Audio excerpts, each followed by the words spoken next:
morning. Welcome to Banter with Richie B Live. Somewhere beyond the beaten path, beyond the whispers in the woods and the stories around the fire, lurks one of the greatest mysteries of our time: Bigfoot. For decades, legends have echoed through the forests, footprints left behind, sightings that defy logic, and questions that demand answers. But this isn't just folklore. This is a call to investigate, to explore, and to uncover the truth. Banter with Richie B isn't just another show. It's a community, a movement, a hub for genuine research, real conversations, and boots-on-the-ground discovery. Every episode dives deep into evidence, expert interviews, field investigations, and the drive to seek what others say is impossible. If you believe in asking questions, if you're ready to get your boots dirty, and if you think the unknown deserves more than just a passing glance, then follow Banter with Richie B. Stay informed, stay sharp, and maybe, just maybe, be the one who finds the truth hiding in the trees. I love you, baby Jack. I want you guys to keep climbing. I love you, Mama. WOJO's gonna get us out of here because that's what he does. That's right. Hey, nice meeting you all. Thank you for being on there. And yes, we are home of the phone. Let's go.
you yelling about?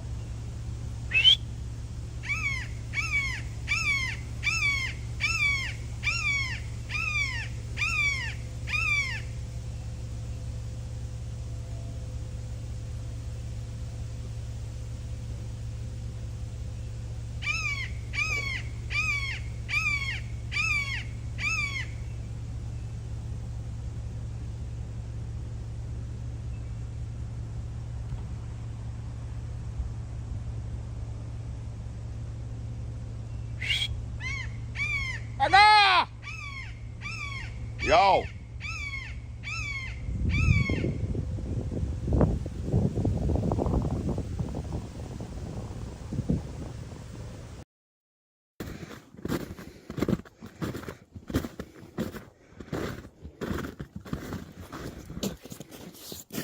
On measure out, I can do that.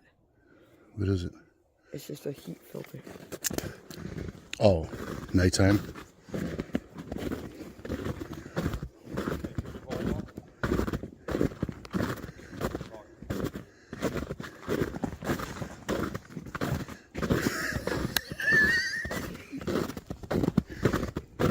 Man down, man down.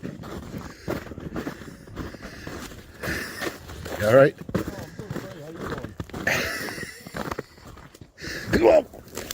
Oh, gee. Oh, God.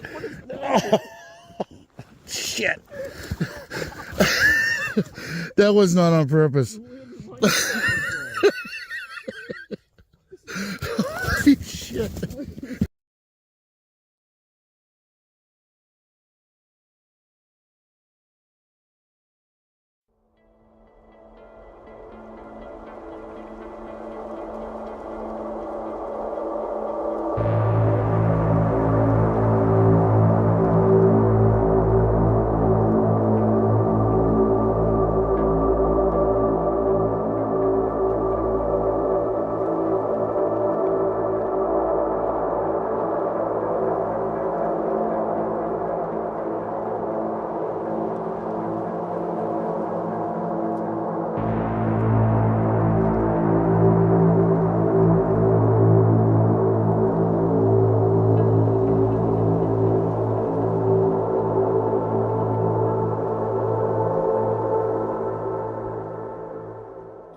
Yo, what's up, everybody? How you doing? Welcome to Banter Richie B Live Podcast. We are in studio.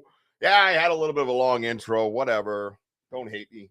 It's good stuff. I just enjoy it. Sam makes amazing videos. I had an amazing video of Jack as the hawk up in the tree. And, of course, the, I would say famous, but I'm going to call it infamous, ice fall that I took. And then my buddy came over to save me. You know, it's funny because I have a clip of it from my angle because, of course, I was live on YouTube. And it's even funnier. Like the dude coming over to say, you landed right on my hip. But, yeah, I found that in the archives, and I figured I'd run it during the – what? How?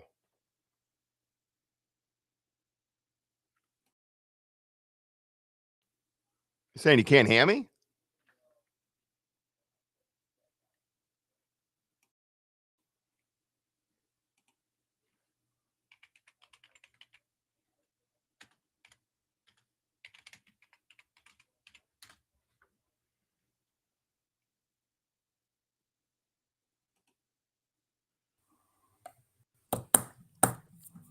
Say hi. Can you not hear me? I can hear you. Oh, someone said muted. I'm over here thinking I'm muted. Not me. All right, people, unmute your shit before you tell me I'm muted. By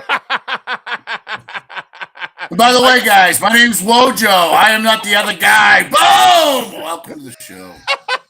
I brought you in because I thought nobody could hear me. What the hell is that? All right. I'm like, is he looking at me? I don't want nobody. Hey, listen, I don't want nobody writing that down because they can use that against me. I'm telling you, I stopped right in my tracks. What the hell? Whatever. I'm all thrown off now. Anyways, if you guys recall, trying to help a friend out. You try to help me out. You're like, can I help you out? Ah! Oh my God, that dude! I can still feel that pain because it was so cold, and I landed on the ice. I landed pretty gracefully. The phone never like hit the ground or nothing. I held it up and I landed in I rolled to my backpack. You know what I mean? So I was nice and safe. And I just was like, yeah, that was stunning. I'm going to give it a minute before I get up. And Wojo's like, you need a hand? And comes over off the top ropes like Macho Man Randy Savage and lands on my hip. Are you okay, Pamela? Oh, it was my Pam goes, sorry, it was my personal problem. Yeah, you ain't shit, Pam. You know the sad part is out of all that? What? I walked on the right-hand side of the path thinking that I have leverage, and I ended up being on a slight hill when I went to grab you. Yeah, because the ice, well, we didn't realize the ice was like this. It was like, I'm telling you, but you didn't see it because of the snow. And I thought I was walking on snow, and it was just all ice, all of it, every bit of it. And it's funny when I watch that in slow motion, my foot comes right out like I'm doing that little side kick with the heels in the old movies. Boop, boop, you know what I mean? It's a great fall. I got to be honest with you, probably one of my best falls. No, but it's your reaction. All you hear is like that. It's just like your voice went like that, and I'm like, oh shit! And I'm like, what are you doing? And poor Max, who's gonna help Max? Max just stayed back. He's like, oh my god. You hear him in the video laughing at the two old clowns on the ground. Oh my god! But it was great. Anyways, new time tonight, obviously 7:00. Speaking of Max, they won their baseball game, and Max had a hit with 2 ribbies, and it was nice. And some of the younger kids are coming up that I coached before, so it's good to see them coming up into the senior league. And another kid was playing for the other team. The 1 year I coached here in the town I'm in now, I coached him, and I got to see his dad and talk to his dad for a little bit and see him. It was awesome. You know what I mean? Yeah, it's the Rockettes. You got that right. No, anyways, it was a really nice time. So that's the summertime hours is 7 p.m. And that's the way it's got to stay. So I have a special guest for you guys tonight. It was funny because the special guest calls Wojo earlier, but Wojo doesn't know the special guest is coming on yet because I figured I'd just have him come backstage. I wasn't going to pull a prank or nothing. Just going to have him come backstage and we'll all sit here and talk. And you'd be like, oh, Ernie's on the show, right? That's my surprise guest. Ernie Davio's here. So I'm like, yeah, whatever. So I'm like, he's talking. It's 8 minutes before the show. And then it puts me on a 3-way phone call. And they start talking about the show. And I'm like, what are we doing? I don't talk about the show before the show. I never talk about the show before the show. It's completely organic. I don't want to talk about the show. And I flip out and hang up on him. And poor Wojo's like, he doesn't know what's going on. I figured Ernie had told you by that point, that he was coming on the show tonight. Well, Ernie, you idiot. Come in here and explain himself. Yeah, what are you doing? Everybody welcome Ernie Davio to the show, my man. What are you doing? Thank you. He's a social butterfly. He's just like, hello. Yeah, exactly. Yeah, I I go out to the shed out here, the man cave thing, and I change. I'm a different individual. I just wanted to make sure that Wojo was awake. Yeah, right. Well, I dozed off with my little one, but it was funny. So what I did this week, we're going to get to saying hello to everybody real quick, and we can have Ernie on the show while we do that. But as you can see, I'm wearing my Dark Realm TV shirt. That's where fear lives. Where fear lives. Yeah, in case you're wondering, I threw a curveball. Every Amazon Fire Stick, every Roku television, all over the world, baby. Get that app, $4.99 a month, and you get all kinds of stuff on there. Not just us, not just Bigfoot. You get paranormal. You get all kinds of cryptids, UFOs, wrestling, all kinds of stuff. So get over there and get that app, man. And at the very least, if you can't get the app, get over to Facebook and follow them. You guys are a big part of them getting up to 2,000 followers in no time. As soon as they asked, we made that happen. So that's pretty awesome. But what I did was, because I know Ernie, you could throw a seed at Ernie and then he'll just water it and make it grow on his own. So when we found all these sticks, I'm going to call them sticks at this point, and they were odd and, different and all this stuff, looking at them and having conversations about him. I brought it up to Ernie. I figured I'd put it out there for him. And of course, he'd come back with some profound, cool shit. So I was like, yeah, why don't you come on the show Saturday so we can talk about this? Right, my man? Yeah, absolutely. And that's what we're going to do. So let's say hi to everybody, and see where it goes. I do have a portrait and landscape version. If you guys want to just obviously watch the landscape version because you're not on your phones. That option is on YouTube or should be on YouTube. So make sure you get over there and do that. I will be announcing a May raffle. We're going to do 2 weeks apiece, and I'm going to tell you how it's going to work in a little bit. I'll be painting and listening to you. Well, thank you, Crystal. What are we painting this evening? We painting a house? We painting a portrait? We painting WOJO in a fig leaf? How are we doing that? And then we'll talk a little bit about last night's investigation as well. So Gene Tewksbury was #1 in the house. The Ghost Cats and Cryptids host, Gene Tewksbury, Sunday nights at 6 p.m. Eastern time. She absolutely kicks ass. She was out researching today with a little one. So that's cool. Very excited. Pamela, who's become an amazing moderator for us. Thank you so much, Pamela, for all you do. Even telling me I'm on mute when you're on mute. That was pretty well played. Castile, MC. Right, Wojo? What's up, Castile? Bring on squatching. Kurt W. Secret Squirrel. Listen, I want everybody to hit that like button. If you just came into the show, I watch the numbers jump. I want you to like, subscribe, notify. I want you to hang out with us right here, man. This is an interactive podcast. You are not just to watch. You are to participate. We have a lot of fun here. We're a family here, and we'd love to have more of you. Just be respectful. That's all we ask. Let's see. I keep forgetting that I can scroll like this. It's Bree. What's up, it's Bree? Hey, Bree.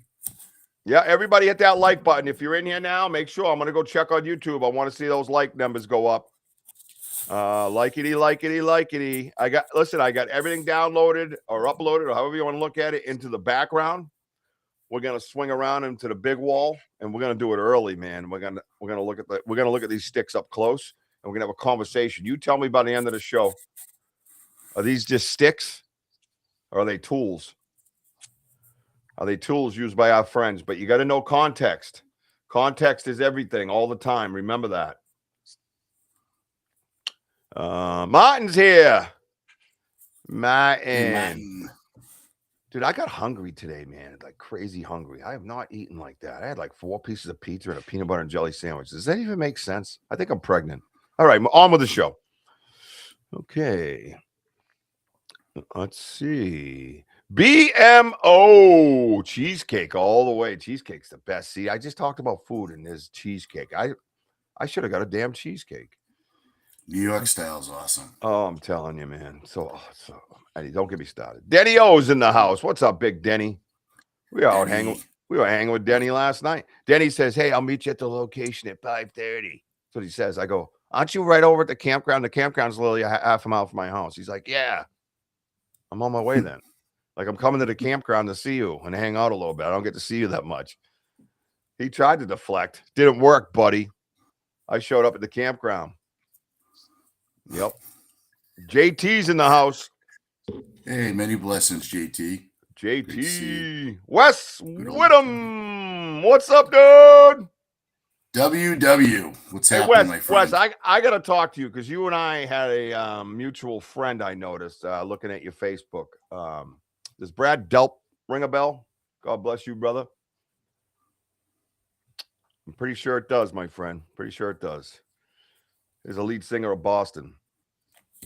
Apparently, Wes was is quite a musician. Did you know that? Yes. Yeah.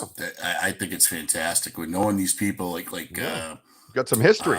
Like Benza. Benza's. He was a percussionist for Ziggy Marley and Yep. Now we get WW. That's WW. Don't get Kurt W upset now, giving away his nickname. We don't want him crying. Mickey Richards, what's up, Mickey Richards? Curious Cryptids is here. Hey, what's Curious. Up, hey, TM Drake. TM Drake, what's happening?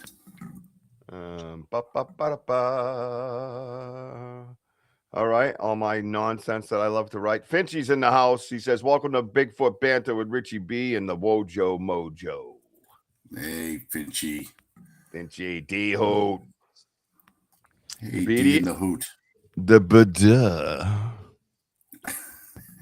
Yeah.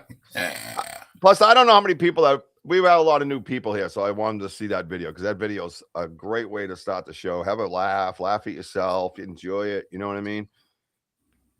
It was a pretty funny moment. We got to give it that. Crystal Altman is here. Hello, hello. Hey, Crystal. Thank you for being on here. Arthur. Walk. Is it walk? W-A-C-H? Is that how you say that with a C-H? Walk. Yeah. I would say so. I would. What's going on, Arthur? Great to see you, bud. What up, Arthur? Arthur's here. Arthur's here. Thank you, Arthur, for being here.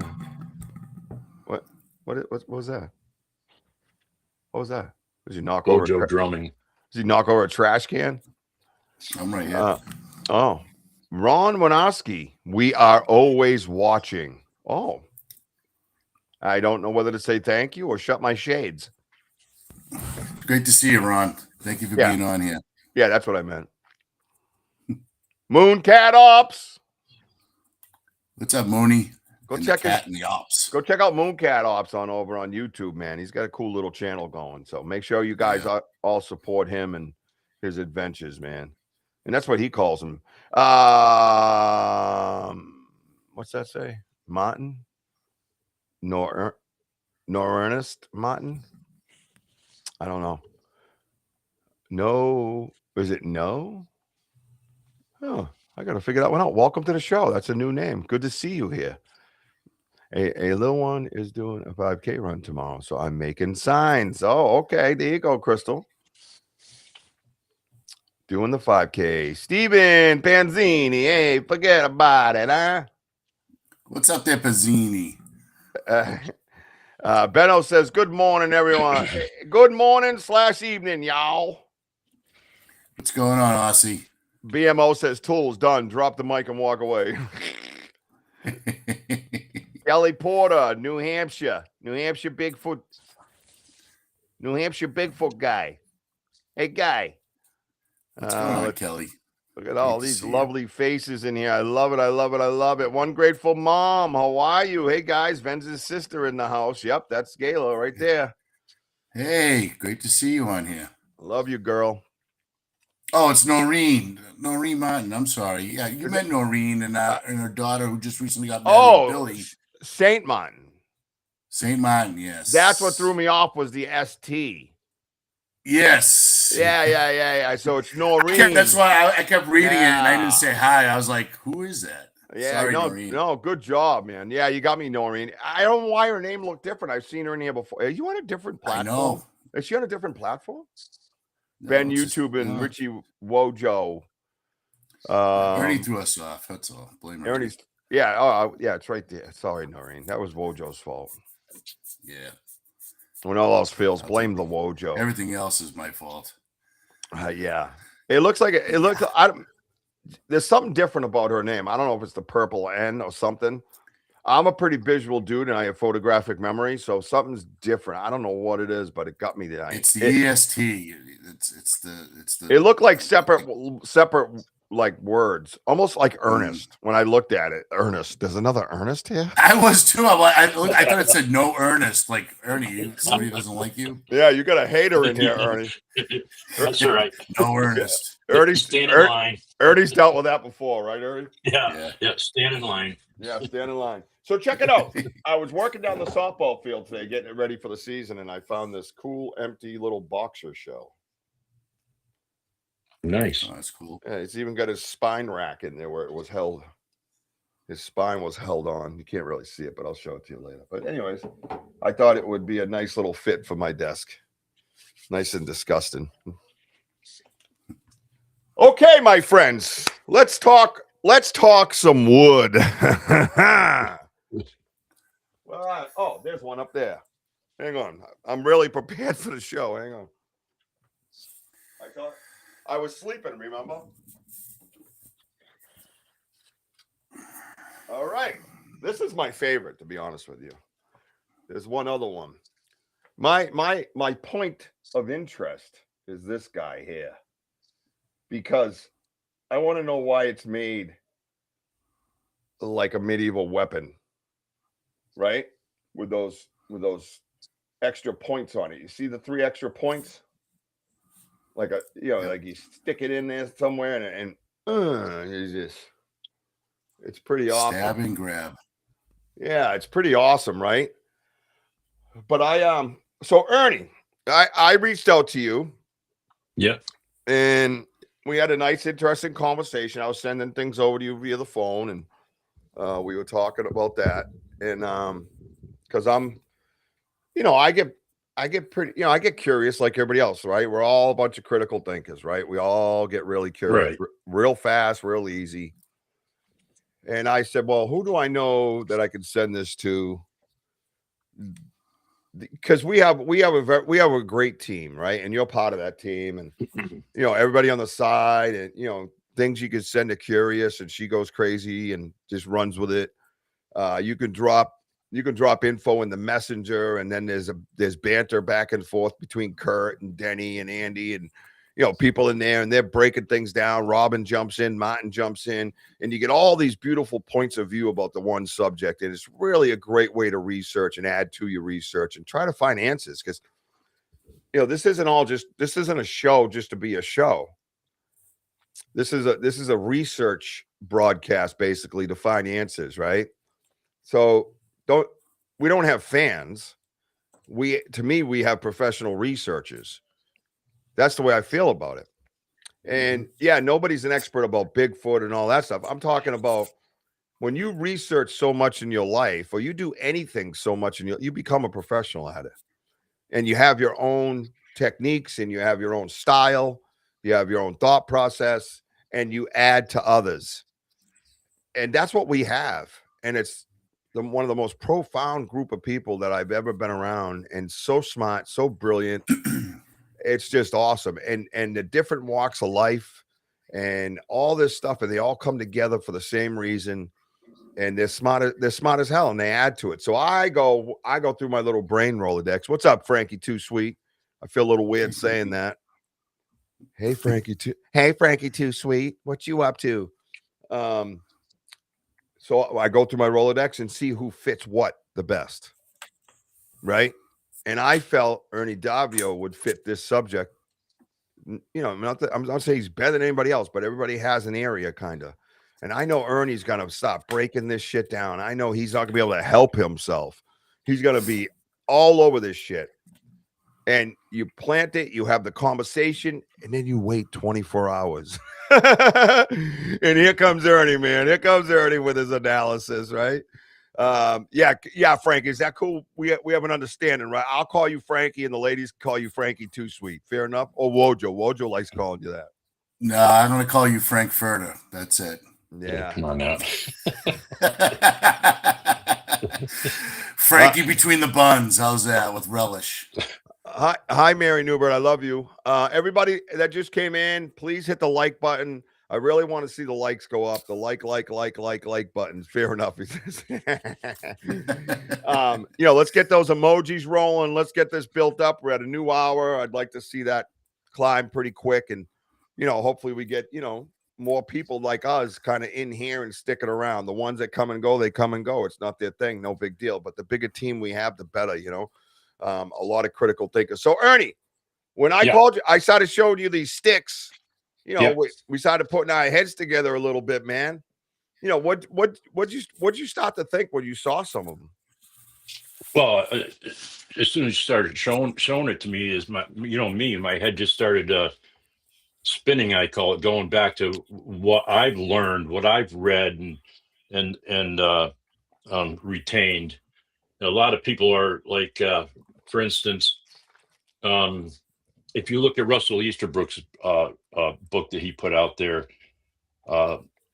he has a pretty good sized list of all the foods that the forest people eat. Well, there's one that's even bigger than that, and that was done by a ranger out in I think Yellowstone. he spent 4 or 5 years out there, and then he got another ranger to go out there with him. And they were watching these forest people for years at a pretty darn good distance, everything that they ate and what they came up with, because this leads right into these sticks here and everything. What they came up with was a whole list of these food sources of vegetation and everything that we can't eat because of the toxins in it. We could eat acorns if we process it. We could eat a lot of things if we process it. Goats, because that's what it was compared to, was goats. Goats can eat poison ivy. Goats can eat pine trees. Okay, things like that. They can eat just about anything. So they figured that is exactly their metabolism. The forest people can eat all this stuff. So when you presented that to me, as my mind immediately went back there, and I'm trying to think of why would they? But I know how WOJO in your mind works. You're going to eliminate a lot of things. There's a lot of questions that I don't really have to ask you, other than the fact is like everybody listening, because we all work as a team. We want to make sure you didn't forget this or that. And that makes a really great team. We all learn from that. And one of the things was some people might be saying like, well, it could be a beaver. Well, I can assure you that a beaver isn't going to travel a mile to go get a branch to help build their dam. Okay. They're going to knock a tree down and they're going to take the branches off it as close as they can to where they're working on it. So the next thing that we were looking at, it was the teeth marks. Are there teeth marks all the way around it? And that's when Richie presented, take a look at this right here, So what we think could have been a teeth mark in the very beginning. It looks more like a fingernail mark. And the other part looks like teeth marks.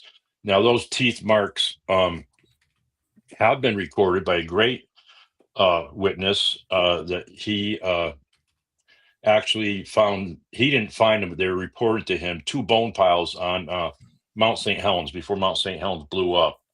And they were found by hunters out there. And what got him was the fact is the bone piles were there in a pile. Animals scatter bones everywhere. And the way that these bones were gnawed down were like a human being would do, like an ear of corn. Animals just don't really do that, And if it's a branch or anything like that, like big beaver would go all the way around it. Those branches that Richie has haven't been touched that way. The other thing about the branches and what we believe are the teeth marks on there, okay, because we're eliminating everything. We figure, well, maybe it was a porcupine, because porcupines, you're looking at I think it's called cambium in there that we can eat, and it has actually sustained fur trappers during harsh winters from dying. Okay, so what are the things that we're looking at in there is medicinally, for what could they possibly get off of eating some of the bark or peeling it off, taking the cambium out? What else does that pine tree have to offer? It comes up with a lot of minerals and a lot of vitamins, high in vitamins. So it points directly towards them doing something like that for the nutritional value. Where it was found, which Richie shared with me, near a creek or a pretty good sized creek, I'll call it, because it's bigger than a brook. We were talking about, because he had found a fish there too, and how old the fish was, and it had a hole in it, and it measured off to fit one of the sticks. Are there any fish running right now? Because we also have eyewitness accounts, testimonies that when the fish are running in certain areas, they indeed do. We've heard stories from indigenous people for salmon and other things like that, but I have it from a good source, that it wasn't just he found it one time. He actually found it 2 times within a 4-year period of time, because it takes quite a bit of time and energy to get into where he goes in there. But what he had also found is he also found the glyphs on there. And figuring out the glyphs, we kind of knew that they were the ones that were responsible for going in there, and the sticks that were broken, and they how many of them there were, blah, blah, blah. It's very interesting. So we can't say absolutely 100%, But I'll tell you what, it's right up there. It's right on top of there. These guys have more information that I don't. I'm not even privy of, but I know that they do have it. One of the other things that like a raccoon or a porcupine will do, they may nip off a small tree branch or whatever it may be. They're more interested in the bark, particularly cedar, I think it is. Those sticks are going to fall directly underneath the pine tree.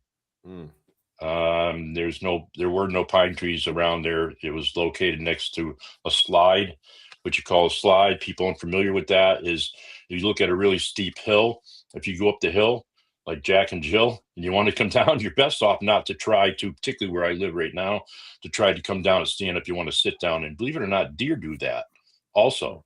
Okay, so why wouldn't they do that? You know, to come to be safe, to come down rather than come down full tilt. I mean, why sprain an ankle or anything like that? And I think that's what you guys are finding. So I'm leaning heavy towards, I'd like somebody that deals in like dentures, okay, to take a look at that and see if it matches up with anything that they're doing. So you have even that 1% more to give you the 100% look at this is what it is. And to have them in basically a grouping, the sticks in a grouping, something use them, something place them there, you know, to get rid of them. Now, what we've found, because people are going to be wondering, well, does anybody know anything about are they using tools? Yeah. Ray Hardwood, he does a Bigfoot Quest magazine, great researcher. Okay. He had given me a call one time, and we were discussing that, and I asked him what it was. What did you find? And right near a game trail, they had a sapling that went over the game trail, and everybody knows what that is more than likely from, okay, and why. And right on the other side was a pretty good sized boulder, but behind the boulder that you really couldn't see, there was a tree, and in between the tree and the boulder were 2 clubs, what we would call clubs. Okay, so quite obviously that they are using things like this if they have to, either a juvenile that just maybe not fast enough or strong enough, set up on that pinch point, that ambush point. And we know that they do love to do things like that, to make a little structure where they're kind of like somebody that's bow hunting would do, a blind. They call them blinds, right, Wojo? And sit in that blind so you can see down a trail in both directions, you know. So that's exactly where my mind was going. So I figured I would dig into that. I would look for pictures online of anything that resembled that. I'm not coming up with anything. It's exactly what Rich says. Those sticks look polished. You know, they look like they were taken with your hand and rubbed. They look like they're maybe bitten, like the tip of them to sharpen them, because they're, you know, it's pretty easy to do that and even take a little bite out of that, because they really don't have to make it all that sharp. Somebody might say, well, why didn't they use mahogany or elk or maple or something like that, elm or something like that? Well, you know, if you're only going to take something and just stab it, you don't need anything special. Okay, you can take a straw and put it through a potato by holding it on one end, the very opposite end that you're going to hit the potato with. If you do it right and you do it fast enough, you put it right through a potato. If you do it slow, you're going to break your straw and bend it over. So you don't need anything that strong to use as a weapon, that kind of a weapon, or even for digging bone marrow out, for that fact, because they have been known to do that also. That's one point I didn't even think about, because we have some bones here, Woj. Remember, some of them were like half filled with the bone marrow. Other ones are just empty. And we're trying to figure out how they're getting out of there. And we thought of the theory that the peanut butter stick, when we found that one, we had a discussion one time about they're picking it with a stick, but this stick wouldn't be strong enough if the bone marrow was dried up and a little bit hardened. So you'd need something a little bit better than that. You have to make it this size to get in there, but it would have to come from a fatter stick in order to do that, in order to make it strong, right? So, because this stick would break, right? We agree on that, you know? This is their spoon that we left them a while back, and they used it. Yeah, no, exactly. All great, interesting points. And again, here's our thinkers. Frankie, I think some of that remains to be seen on what size trees they would knock down, or do they just go over and snap a branch off a tree that's already fallen, So BMO is hard at work as usual. Probably not even hard at work for him. What's up, William Nighthawk? Good to see you, my brother. Bagamagan, Wampanoag wooden club with prongs on the end for catching and killing small animals is a thing, apparently. Benno says Bigfoot may have a more effective appendix to break down this cellulose. Right. We don't know that, right? We don't know that autonomy type stuff, but it's a great point, I had a dog named Sadie, and she was amazing, and she was my buddy. And I played softball a lot, and I would go head first on stone dust all the time. And stone dust has chemicals in it, and I had friends that got infections, staph infections from it. And I never would. And people would say, how come, you don't get anything, infected? I said, well, I clean it first of all, but that doesn't always do it. Well, I would have my dog come over and lick my wound. And she would lick my wound, and my wound would heal within 7 days. My skin was scabbing over. It was like other guys were still red raw. And I never got a staph infection. And people were like, what the hell's that? I said, my dog licks my wounds. They have enzymes on their tongue that can take on certain bacterias, and they do. Look it up. And she did. That's what she would do. So whenever I came home, I would just sit on the couch, and she would just blah, blah, blah. and she would just save my ass, man. I'm telling you, she was amazing. Yeah, we'll definitely will, Wes. Yeah, I got a cool one when he was playing at the Boston Garden and one of the what was that? I think it was the AAF parties that they used to have or something like that. We got backstage passes, and we were hanging out with Brad, and I was up on stage with Foreigner. I was doing guitar kicks off their amps. It was pretty cool. What's up, Paul Anthony? Ernie has one of the most fascinating encounter stories I've ever heard. Yeah, he does, man. He does. And there's this dude right here. One of the renderings. Yep. Thank you for that, Paul. You're absolutely correct. Yep. Wojo's wearing his shirt. Why is that one blacked out? That was weird. You see that? That comment's grayed out right here on the side. Yeah. Unless it's, I don't know. Wampanoag women and children use these sticks for foraging, gathering roots, cultivating soil, and digging for clams and other tubers. Great stuff, BMO. Way to come out of the gates firing. You did some homework, I think. And his homework is probably, done the first in class all the time. Kurt W says, default denture moldings, great thought. Do they have sample examples of animal jaws? Yeah, they might. And teeth molds, probably a dead end. No, not at all. Not a dead end, because you could eliminate. You might not have what you're looking for on record, but you can go down and X out the list. So no, not a dead end, man. It's a great idea. Absolutely. Probably a dead end and a bad idea. No, sir. But I'm saying that's not beaver. I agree, Ernie. Yeah, I think we've had that talk. And let's put away the definite thought. Let's be skeptics. Let's be rational thinkers. Let's take it little by little and see what we come up with. And then by the end of the show, we'll kind of have a little vote, so to speak, right? Let's do it that way. The bigger the cryptid, the more oxygen intake is needed, which in turn increases blood flow, and increases energy in the body. That's William. They don't have to eat the bark, just chew and suck the juice, carbohydrates, starches, and sugars, dietary fiber, vitamins, notably vitamin C. I heard that too, dogs. I'm telling you, it was amazing, dude. It would hurt at first, but I could feel it healing the next day. You know that when you get a big scrape and you feel your skin kind of coming back and it gets real itchy kind of feeling, right? A little irritated and itchy, but you could tell it's healing. And then boom, Sadie, come here. I'd tap where my cut was, and she'd come back and take care of me. She's my girl. Let's see. I think that's everybody on the side. Good stuff already, guys. I appreciate you guys. Yeah. So Wojo, what do you want to say before we go up on the screen, my man? Well, I can just say just a couple of things.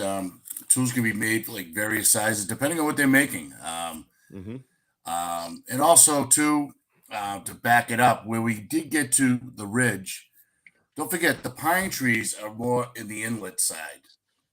Okay, Yep. and the outside of the ridge is more of the hardwoods. Okay, you don't see too many Contact. pine trees, Yep. so they're taking pine trees from a little bit more of a distance and going from the hill that I saw that's dug in. I'm looking to see any other type of animals that would slide down and dig in or what have you.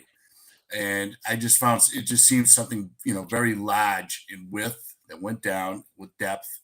And then seeing the sticks, again, you have sticks that are pine, which is the most brittle out of the whole forest, because we have hemlock, we have maple, that are much harder wood. And so, as for the biting thing, I think it's more to me, looking at the lines. I've never seen a Bigfoot hand. I don't know. But I mean, I don't know how they manicure their hands. I'm just thinking of a stick. Like for me as a hunter, like if I was bored, you sit there, if you're making an arrow, you grab a sheath and a knife and you just start, making the long slices, trying to make things even. Here, I don't know. Maybe they have longer nails. Maybe it's a way of manicuring because it's a softer wood. And they're just kind of like, working their way down, digging in towards the top, Rich, towards the top of that stick. With a triple knot and just dig their way in and just even it out. Well, that and it's funny. No, I think it's a great point that you say that. I don't mean to cut you off, but I don't want you to get lost on that dot. There's these little things in here, and you'll see them in the pictures. They don't look like even teeth, like our teeth are, you know what I mean? Like evenly placed apart, right? They're not like that. They're actually just kind of spotted all over the place, which would be indicative of just grabbing, right? And it having like two fingers end up in different spots. They almost look like the like little bugs or something was trying to eat the pine, but they don't. Do you know what I'm saying? It's like that, but not. So I'm looking at it, and it's all uneven and stuff, and it would make sense is where they dug their fingernail in and started the peel. And then you're over here and you start the peel, and then you're over here and you start the peel. And there's all these little digs. And then right here, guys, and I know you can't see it. I just want you to see the distance apart. There's some right here, here, and here, which would be perhaps that, right? Because you gotta keep it's tight to the stick. Like this one here, there's still a piece of bark, right? I can only get that little piece off, but I can't. I have to do this, and it breaks and it goes down. You see that? It breaks and goes down. It's still there. So I have to break it off. So in other words, what I'm saying is it's kind of like when you're prying something and you kind of dig in a little further and lift up, dig in a little further and lift up, dig in a little, like you got a screwdriver and you're trying to pry something. You know what I mean? It's interesting. In the old days, some native people used clamshells to pull out unwanted hair. So they have the ability to problem solve. Interesting. Thank you. Yeah, I like that. Hey, OBR, by the way, I don't know if I said hello. Lori Ladd, what's happening, Lori Ladd? If whoever just came in, names I mentioned, William, everybody, please hit that like button. We're at a new time at 7 p.m. Eastern time throughout the summer, and I really would like to kind of get it going pretty quick. So, William, thank you for that. Yeah, that's interesting. And William mentions shells. There's freshwater. There's freshwater clams there. Freshwater. What are they called? What am I saying? I just went blank, but I love them. They might like steamers. Yeah, but not what are those ones. What are the long ones? The dark ones, the black ones with the little belly inside it. That's so good. Oh my god. Is it muscle? No, not mussels, right? Well, mussels are small. Mussels. Is it mussels? Yeah. Yeah, mussels. Mussels can be, depending on where you go, they're going to be a little bit bigger. Yeah, but you can get them freshwater. You know what I mean? Absolutely, you can. Yeah. Yeah. I see. I like mussels. Yeah, I Right. do too. And a pasta sauce. Mm. You know, what we didn't cover for the audience is the fact is Okay. why would they take the bark off of there? So we have one reason already. The second reason is your house isn't made of lumber that still has the bark on it. They take the bark off of there. If you were to have to make something out in the woods and you wanted to keep it for a little while, let it last a little bit, you want to take the bark off it. Mm. That's going to help it dry out. It's going to make it a little bit stronger. You know, there'd be no bugs in there to eat it up or rot it out or anything like that. I Yep. want to add too is what this guy found on Mount St. Helens. He's a professor, and he actually went to a few, and his forte is on this. And he had the teeth marks on these bones, and he found a match to those by going to the Smithsonian. Okay, Neanderthal. That you don't hear about this guy anymore. Completely shut up. Everybody dropped the subject on it because what were the chances of something like that coming out? The teeth marks were Neanderthal on there. So that's kind of out there for some people, but we know that what they basically look like too. So we have two reasons why those sticks, or three reasons why they could have been using those sticks now. You know, it's But you know mushroom season. But the one What's thing that? that we're overlooking to the both of you is that we did find a fish nearby Right. Well, yeah. that's still whole. Mhm. It was still whole, and it, you know, it's not stiff or anything. You know what I'm saying? And it does have a stab wound. You kind of wonder. I mean, who knows? Maybe they're making a little. I don't know. Just to, put the pile of sticks on there and let the fish sit on there, so that, maybe they don't want it dirty or raw. I don't And know. it might have Maybe been some way of maybe try to preserve it. I don't know.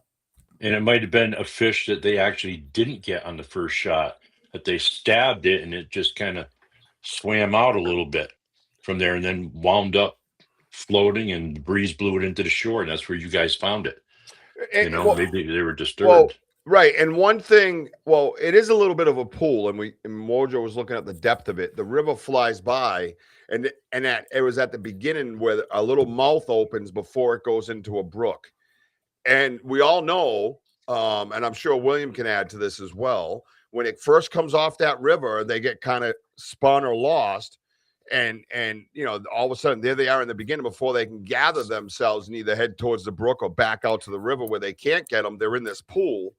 And the other thing that talking with Ernie, and I don't know if I mentioned it before, but the heron are running. Oh, they are. That's what you and I were talking about. Yeah. Yeah. So we have a heron run Right. right here. I got one now. Yeah. Thank you. We have a heron run right here in Middleborough where I'm at. And not only that, we have the festivals and everything. And there's one right at the bottom of the hill. Matter of fact, where Denny camps, there's a heron run right there. And that they would have to come up the Taunton River in order to get to the Nemasket River to get to the other river. You know what I'm saying? So all the rivers are connected. So all these major rivers in this area, they have to run the major ones to get to the little ones to get to the brooks. Do you know what I'm saying? So all these different ones make sense. That makes perfect sense because that's what you and I were talking about, and that's what we actually found, or somebody I know actually found. Okay.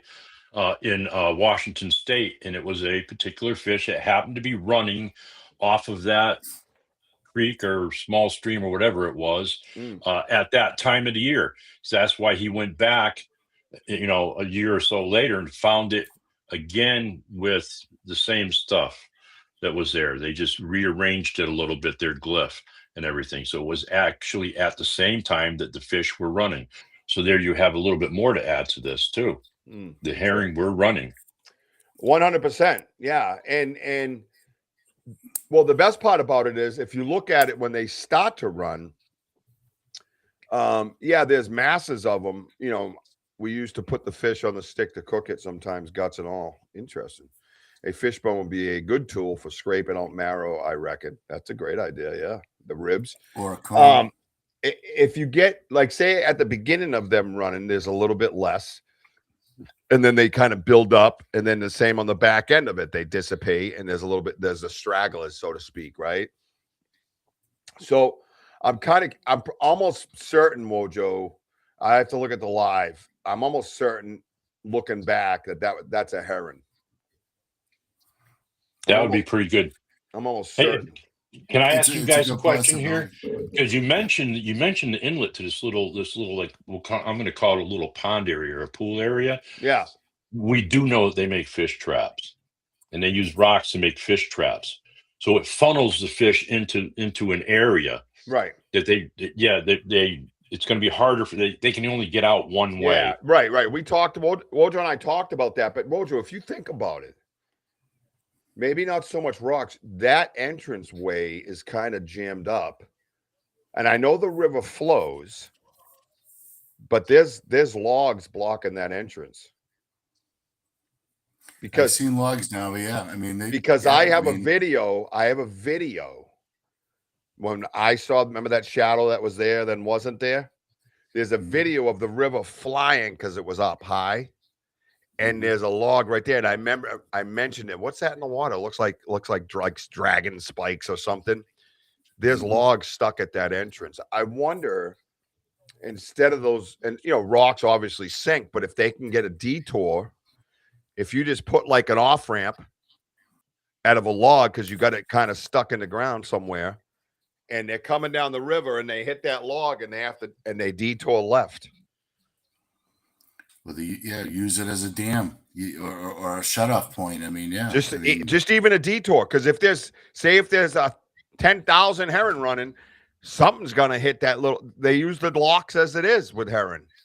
Yeah, that's what a heron run is. That's what a heron run is. But if you did it, turn that sideways, and you did the same thing like a lock at a wood, they would just bang a left and wouldn't even know it. Yeah, I think that's a heron, Rich, because at first I'm like a trout. I'm like, no, it sort of resembles the colors, but I'm looking at the tail. I'm like, it doesn't look like a trout to me. I just didn't know what type of fish. I'm not herring. It's been years. I mean, well, but we didn't have. But in our defense, we didn't have color to work with because it was grayed out. Right. So we didn't have color. What's up, Mickey Richards? What you got? It's just the tail, the fish tail, the part of the tail. It was just short and rounded, and that's why I'm like, it didn't seem like, I don't know, just the way it looked. It was just too big for a trout. I don't know why. Their intelligence is on a higher frequency than ours, so why would they not use tools for a variety of purposes, utilizing what is around them? 100%. That's Curious Cryptids. Thank you. Yep, 100%. Another one of our brilliant minds. Clever buggers, like Amazonian tribes in the rainforest, make those fish traps too. Absolutely, right? Yeah, absolutely. Yeah. Because the inlet is not super wide, Ernie, right? You're talking about maybe like 6 to 7 feet wide. Okay. As you go more inward, it does like get smaller. I'd say like small as where I can cross over. But there are deep pools. It's in sections of that area where I'm like, wow, it's pretty. I could see them. So, like Richie says, what you're really alluding to here is the fact is you could get fish into that area, push it up there, block that off, like one individual or whatever, or the log, keep one individual there while a couple of them were a little bit upstream, and push them back into that pool, and then you pretty much could be pulling them out of there. Particularly if there's a lot of trout, you're not going to get a lot of trout out of there. I mean, that's one of the tactics that we used to use when fishing brooks. If we came across trout, because we know they're going to try to get into a shady area or whatever, push them to another area and have somebody up there making enough noise in the water to have them come back down, and then you can just snag them that way there too. So that's what it sounds like anyways. And now that you say how wide it was, that'd be a piece of cake for two of us, you and I, to get in there and stop them from going back down if we had to, or even going up too far. And well, yeah, and if you have it planned out and you're going over there, like a restaurant for dinner, you don't need a lot of time. You don't need it. You might not need them to be trapped. You might just say, all right, let's go over there, and whatever bumped in. Let's check our pool and see if it's full. If not, we'll go down the stream and check the next pool to see if it's full. Yeah. So, maybe there's a few pools like that, because there's a bunch of inlets up and down that whole crazy, all rivers really. So there's a lot of different heron. There's blueback heron. There's Atlantic heron. There's so many different herons species. What are these ones? It looks like this guy that I'm looking at, and I'm going to show you in a minute, Woj. I'm just trying to see. I think it's a blueback because I don't remember a long snout like a trout. I remember more rounded, closer to a bass, but not quite as snubbed as a bass. So it had. Is that right? Okay, so. Right. Yeah, so you got freshwater blueback. You got dude, there's so many different herring. If it was a trout, you would have known it. Yeah, no, I know. Yeah, trout's more smooth. This had this had scales. Yeah. It had scale. I knew it wasn't a trout, but I'm a lot of it had scales. Exactly, Rich. Yeah, but again, why is it like approximately 8 to 9 feet away from the inlet up on the hill? River heron. Here you go. There we go. Hello, river heron. That's exactly what I just described, but this is a small one, so it's going to look a little different. Hey, MS, great to see you. Pretty sure that's our guy. What's up, MS? Yeah, another bit of information, too. There's people, they might not understand this. If you're out there and you're lost in the wilderness and you needed to get food, your best thing to know, one of the best things to know is making traps. And why? Because you're no longer one person out there trying to catch a rabbit or a squirrel. By making traps, for each trap that you make is like having another hunter out there. Yep. So by making this type of a trap, like the ones that we have seen where they're using stones as a trap. Nice. Yes. Yep, that's it, WOJO. Yeah, yep. It increases their chances. Sitting up on its belly, kind of perched up. It wasn't laying flat on its side. It was actually on his belly like this and kind of like bent a little. Oh, wow. Yeah. So okay. His jaw was on the ground. We had to lift it up and see okay. His jaw was missing. So it just didn't get floated in on, died and on the surface and then floated in on the side because it would have been. It had a hole in its side. It had a hole in its side that fit. It's right over there. The one with the fingernail looking or the bite mark looking things in it. Mm-hmm. Yeah, that's the one. It was that fit it perfectly that I took home. That's the one that gave me the idea that they take the stick, and I didn't mean to cut you off. I just sorry. They take the stick, and I think the way they make this pointed end, is halfway on the stick, like that. You can just go right through the stick and rip. And that's what leaves those little sideway ridges in them, which we're about to see on the wall of research. Bum, bum, bum. I need some music for my wall of research. What do you guys think? Wall of research? All right. Let's do it. Let's see. Oh, here we go. I think I got it. It's got to be epic. Right? Hey, Pony Boy. Mr. Tim Vogel. Great to see you, bud. Hey. That's right, ladies and gentlemen, about to get crazy with the wall of research. Tim Vogel, I need you here. Tim Vogel, do not go anywhere. Grab another cup of coffee, your 38th cup of the day, and sit down. Matter of fact, Tim, can you take a link and jump in?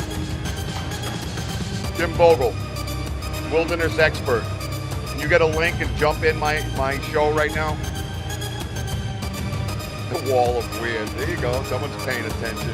The wall of weird. Good God, you made it up. Tim Vogel. A very important person. We have epic music playing while we wait for your answer.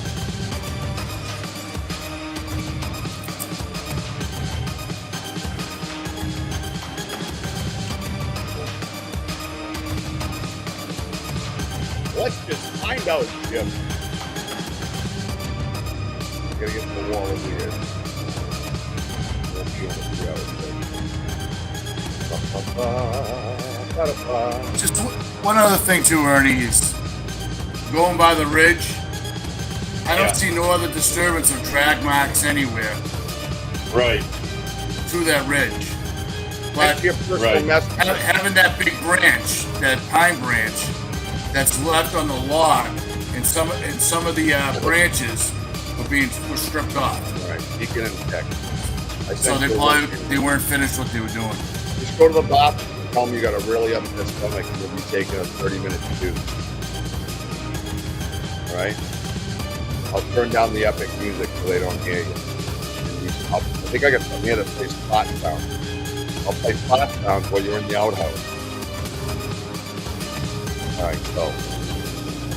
He's working with the group. Yeah, he's working with a group. Yeah. Take a dump. I work. Take a dump break.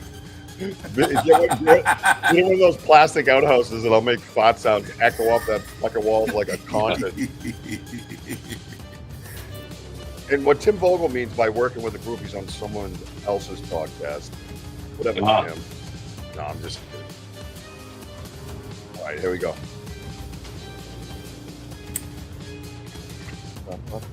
Virtual background. I love you. Virtual background. I love you. Gray. See the gray? Gray. See how gray it is all around me? Well, is that epic music or what? Does that get you excited? I wonder if apes or chimpanzees do sparing. I believe I read something about fools with chimpanzees when I was researching. Have you read anything about that, Mr. Davao? Yeah, they do use tools. Yeah, it's Davao, right? They figure, yeah, it would be Davao. Yes. Yeah, I was told Davao, even though I call you Davio. Correct. Yeah. Yeah. Well, they're both right, aren't they? Aren't they both right? Yeah, they're both correct. Yeah, it depends on just where you're from. Right. My last name's Brault, and in France it's Bro. And my mother's a Desimone in the United States, but in Italy she's a Di Simone. Yeah, we just dropped the X off bars. One of your friends corrected me. I forget who that was. You remember who that was, Wojo? I haven't seen him. He told me it was DeVoe. And I said, well, Yeah. I'll call Ernie what I want. Because Ernie calls me what he wants. Yeah, that's right. I think Hey, he got Rich, jealous because we had pet names for each other. No, those are what you call safe words. Hey, hey, I see on here that I have a chat down here. So is that possible that I can see people if they're making comments, asking questions? Oh, I don't know. That might Yeah, Did I are you never on your see- phone now, Ernie? No, I'm on like a little laptop here, and it's like got a blue light on it and it says chat. And I'm thinking if I press hit on- that, click okay, it. I'm gonna do it. Click it. Yeah. What's Did it. stopping you? Okay, I got everybody. Oh, I didn't want to do it and have the darn thing shut off on me.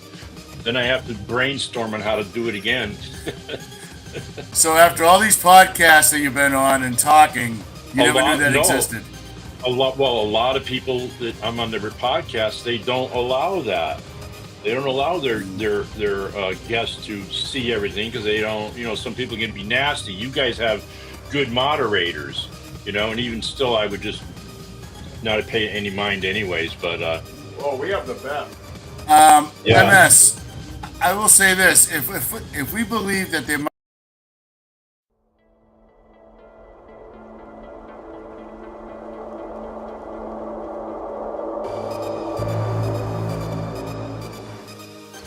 Wow, what the hell's going on? I have things falling and dropping, and oh my god, dude, it is brutal up in here. Sorry, it's all right. I screwed it all up. that's Well, because okay. when MS asked the question about apes and chimpanzees, like Yeah. it's passed on. How do we know that maybe it was the forest people that passed it on? Well, If they yeah, might be first exactly. humans. I mean, you can even go so far as to use what they refer to as the 100 monkey theory. Okay, that's something for everybody to look up. Look that up. I'm not even going to tell you what it is. Look up the 100 monkey theory. There's a little bit of information for everybody. 100 monkey theory. Hey, Chet, great to see you, bud. That Chet, you said? Yeah, Been seeing a little bit more Chet lately. I like that. yeah, it's been a long time. All right. So this is one of the parts of the conversation we had as far as teeth and all that goes. You're right. And I'm going to start out with this because I think everything else after it is pretty relevant. So, right here. So you see these marks here. Right. Now, like this. You know, now we're talking the possibility of fingernails with that shape, right? But over here, because the theory on this wood, which we're going to look further into, you have all these little markings here, but I don't know if those are fingernails or those are teeth. Now, how close could the fingernail and teeth markings look? So, yeah, we were rocking last night. So, yeah, there's something up with my setting on this background. It's driving me nuts. So, if you're new to what's going on here, what we're doing is, oh, show advanced options. There we go. Let me know. Oh, there we go. That's probably better right there. It looks like. Oh, you can see a little bit more of the wall though. See the green right here because of that shadow. So what we're doing is we found a group of sticks, and I'll pull them all together for you in a second here. Let me just see if I can fix this. Yeah, so there's that. All right, so we don't want to go too crazy there. Let's see if that works out. I think that's Thank you, BMO. Yeah, that's livable. So what we're doing is here we found a group of sticks by the shore of an inlet off the major river that we research near, and in that inlet, if I can do this without breaking shit again, dumbass, we found a dead fish on the side of the inlet. And we believe it's a heron, which would be indicative of this area and native to this area, and they run yearly. He was up on his belly, kind of curled, and he had a hole in his side. And I believe it was this one that we sampled it with, where it fit. So, this is the one you see that's on the screen right now. This one here has those markings in it that you see. So because of these markings, and they're on both sides, that's why I went kind of towards teeth, because, you know, makes sense. But, and then there's ridges right here on these sticks right here. Now this is pine, pine fir, or whatever you want to call it. There are pine firs up top of the hill. It's up top of the hill. There's no beaver dams in the area. There is beaver activity up there on the small pine trees. They're clearly bringing it somewhere far enough away where they don't want a big pine tree to try to carry or drag, right? So they're very small. They're saplings, basically, a little bigger than saplings, I would say. So, so that's kind of get you up to speed on that. There was many of them. Now this one here has, and you're going to see it on the wall, has no teeth marks on it whatsoever. Nothing. Smooth as a golf club. Right there. Nothing. So that's what kind of really got me going was these. There's two of these. One I left at the gifting site, but this one here I kept. And then there's a big one. Now look at, you got 1, 2, look at 1, 2, 3, 4 extra prongs here. And then a good sized spear. It has like the ridges, and this is wildly cut, I might add. Yeah, I don't know. It's like it's chewed, but it's kind of smooth in some areas. Now we don't have a lot of people that live in the bush around here. There's not a lot of what do they call that? You guys, a lot of people talk about in their areas. Looks Feral like people. Yep, looks like beaver chew markings is what Tim Vogel says. So which parts of it, Tim? Because on this one, Tim, that's what got me going, because it was smooth. Do beavers make things smooth and shiny? And do they cut in these angles like that regularly? And then on some of these, one of my questions is bushcrafters. Thank you, Chet. Yeah, we don't have those here. It's not a bushcraft area. I can assure you that. Let's see. Let me do this because I want to bring something up. You know, and Tim is a wilderness man, the wilderness man, the man of the wilderness. So this is the one we got. Yeah, you can see how it's smooth, right? But one thing I want to show here, and I'm going to zoom in for you guys as much as I can. One thing I want to show here before we get beaver crazy, I want to show you this beautiful cuticle right here. Look how shiny and clean that is. Anyways, you see this here? This area. Look how straight across that is, right? Right? But then you come down, and again, there's no teeth marks. There's these little ridges right here. But you can't even feel them. That is this piece. Right? Let me see if I can get it going the same direction, right? Here we go. So that's this guy, all right? It has these square pull downs all the way around it. Right here. You see them, guys? Mm-hmm. I want the audience too. You're going to see them. I got some up close ones, but I want you to see. Look how square they are. Perfectly, right? So my question, I guess, would be to someone of the wilderness variety, how, well, Scott, watch out, bushcrafters, good point. How would a beaver not make teeth marks, but shave a stick totally smooth? Completely smooth. My understanding is beavers don't like pine for eating. It's not their preference, to the point where they sometimes would rather not. And we're in an area with plenty of hardwood. There's tons of hardwood all around. Why would the beaver choose pine? Eating just a cambium layer, but not leaving any teeth marks here, but leaving teeth marks here, but not here. Same stick, basically, right? And there was like 6 or 7 of these around. So that looks like the support stick to the stone slab trap. So that's one of the things that I was curious about. No, they don't eat fish. That's right. Yeah, and we got beavers here. Absolutely. Yeah, we got beavers here as well. Yeah, and we know about the cambium layer, but I'm trying to figure out how they don't leave marks when they're eating the cambium layer, but the other ones they're eating.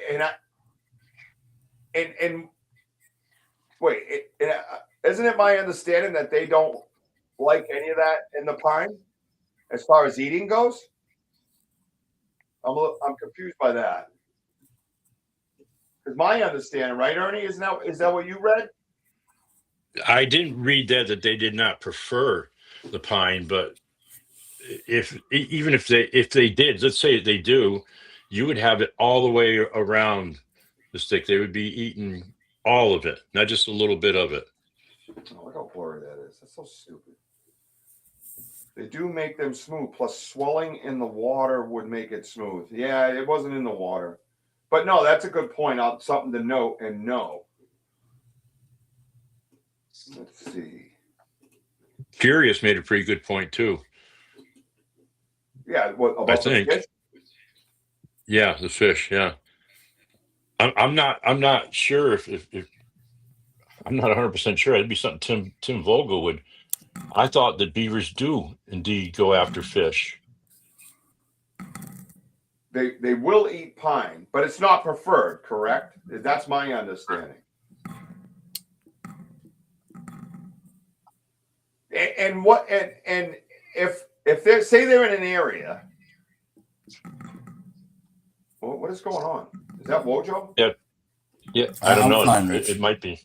Yeah, Cam's got a good point too, because that's something that you and I talked about, Rich, is teaching the younger ones how to do that. Beavers do not eat fish. I just Okay. looked it up just to confirm. Okay, because I never knew beavers would eat fish, but just to confirm, they do not eat fish. Yeah, well, we know pine is edible, but pine is not preferred by beaver. And my question is, if there's a plethora of hardwoods, why would they choose pine to eat when it's not preferable? Right. That, that's one of my questions as well. So I'm a little taken aback by that as well. So, and my other question is, when they generally say they make a mess and they're throwing sticks around, right? Like how many have you seen? I know it matters on the group of them, right? But how many were there, Wojo? 6, 7 of them? I can't remember exactly. Yeah, 6, 7 of them. Yeah, it's approximately around. Yeah, it's about that. Yeah. About what? 10, 15 feet from the fish? Oh yeah. That we saw? Okay.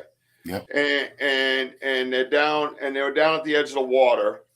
And generally, you see this kind of shape with this spearhead type thing? Where do those sticks go? Because these sticks are just gone. There's no little sticks anywhere. They couldn't be eating those. And then what makes that shape right here? What makes that shape? Right there. This right here. It just looks square. And then my other question to you is, what? Pine is right. I know that they can. I got that. But because they can. Okay. What do you mean because they can? Like, why does a dog lick his balls? Because he can? Like, what does that mean? Meaning that they can eat up to that knot area that you're pointing at. Because they can. Yeah, I got that. I'm not questioning what you find. All right, so here's another question for you.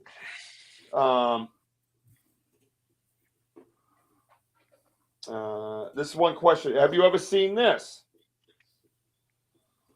Have you ever seen that shape right there? This shape right here. So I got one coming in here and one going here. Have you ever seen that shape?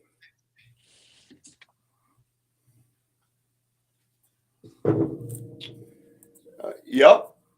Well, that's it. And that's why we're having this conversation, because you have one area, where someone's a wilderness expert, obviously pointing right at the beaver because he finds hundreds of them in the water. And then you have this area now where you have a scene where there's a fish with a hole in it. Now, why wouldn't it be possible if our friends in that area, we know they're in the area because at the top of the hill, there's an opening with a log on the ground, and the granola bar is taken, 80 yards from the gifting area that we have. Why wouldn't they take it afterwards? And I think I brought this up on the live. If a beaver makes it, why couldn't they just use it afterwards? Right? Why couldn't you? Right. Fingernails, right? It looked like fingernails to me. They just didn't eat the knot. But they ate the little branches, the little sticks off it. So, but you could walk up afterwards and use this. I could use it right now. And then I could tell the cops a beaver did it. Well, I could. A beaver did it. Look, this is us in the history books fighting a T-Rex. I see what Tim Vogel's put in here. So I have a question for Tim about how far away, because there was no pine trees where these were found. So about how far away would you actually expect a beaver to be carrying a small branch, even looking to make new homes? Well, yeah, there's definitely how there's far def- away would you find that? Yeah, that's a good question but there wasn't Yeah. a new home. There wasn't there's not a beaver dam in this area, nowhere within sight of it. They would have had to be eating this pine, specifically eating this Yeah. pine. They would have had to come down from the hill to bring it down to the water to enjoy it. Put it that way. Right. So that's a really good question, and it's a good point that Tim is making here too, because we want to look at everything as how far away, not so much as would the beavers go looking for a new home, but how far away would they be willing to drag a pine branch or whatever? Because Tim even puts in here too that they do indeed eat fish. They do indeed do some of these things like getting the cambium out from the bark, between the bark and the wood itself. So I'd like to know. I mentioned this before, Ernie. Okay. 300 to 650 feet. That's it. Mm-hmm. And then those pine trees are a lot further away than that. You're looking at over 100 yards, well over 100 yards, 200 yards. Yeah, I'd have to go back and look. Yeah, you'd have to check it out. Yeah, just to be specific. But I was just curious. Could have floated. Not in this area, no. But good point. So these were 10 feet up off the bank of an inlet where there's a pool settled, turning into a brook. So say you're going down the river, you would take a left. There's a little pool, whee, and then there's a brook. And these are located 10 feet that way, up over here, up on the embankment, kind of almost going up a hill. Right. They were set on its side and stuff like that, scattered around. Right. So Tim's still there. Tim, when they're moving and finding themselves a new home, do they predominantly follow these brooks, or do they get up deep into the woods? I mean, do they actually chance that? In other words, there would be evidence of the beaver coming up the brook, using the sides of the banks or whatever, so that we can all eliminate that, because that would be essential right there too. Yeah. Right. That's pretty far. Yeah, I think it depends on what time of year it is as far as a beaver taking a chance like that. You know what I mean? Like, I don't think they would. What is that noise, Woj? Are you typing? No, it's just no, I just got a picture here that I'm looking at that I took, where these branches were over a log, a log where, why would a beaver like climb over this log and start cleaning them out the way they do? I'm just looking at a picture. I thought I sent them to you a while back, but it's just to prove a point on something. That's all. Because some of them are cleaned, some of them are being picked. Yeah. Where they and they're pretty much found all together too, because I'm reading Kurt's comment here too. These were not like scattered around willy-nilly. They were pretty much found all together. Correct. Yes. Remember what I said, Richie, about the pine tree being one of the Bigfoot's favorite trees to use for shelter, hunting blinds, and obviously tools to use to hunt. Yeah, absolutely. No, that's what we're here for. We want to be fair, rational, balanced. You know, we want to be the best researchers in the world and not jump at everything. That's why I want to have a conversation.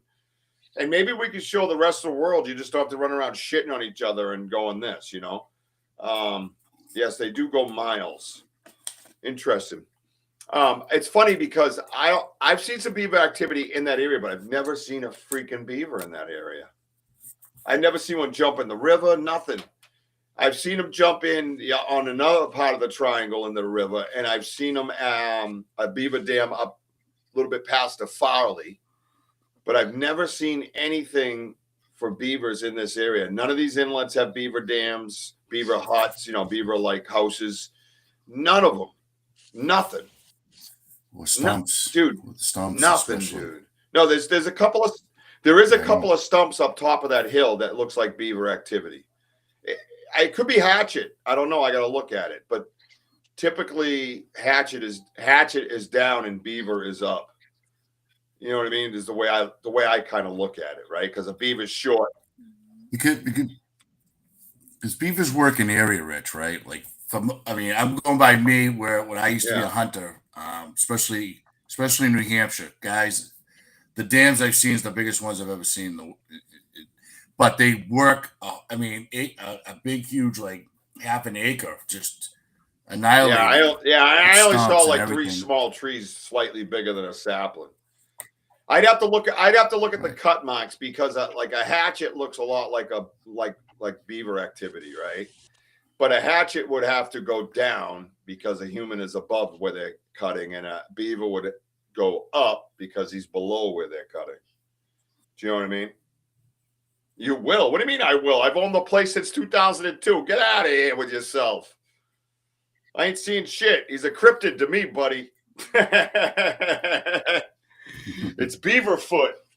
So, all right. So we have a great feedback from someone who's a wilderness expert, who's actually working with a group now, teaching them about the wilderness. Now we take that and we go and look at the way these are set up. And the thing I still don't get is the bark being square. And I know the teeth, I get that, but I'm trying to figure out, there's no extra drag marks in here. You know what I mean? It just pulled down, it looks like. Yeah. Thanks, Tim. I wonder if they generally go sideways on the stick as opposed to dragging down. Right. Right. That was the because it goes like this, kind of sideways, but they don't come down. Right. And even by where the bark is, it looks like it's pulled, where it's square, it's going sideways. What the hell? What's wrong with my hand? Yeah, well, I'm probably should have considered that I'm allergic to pine. Have a good night, Tim. See? You can see I'm red. I don't know if you see it. No, probably not.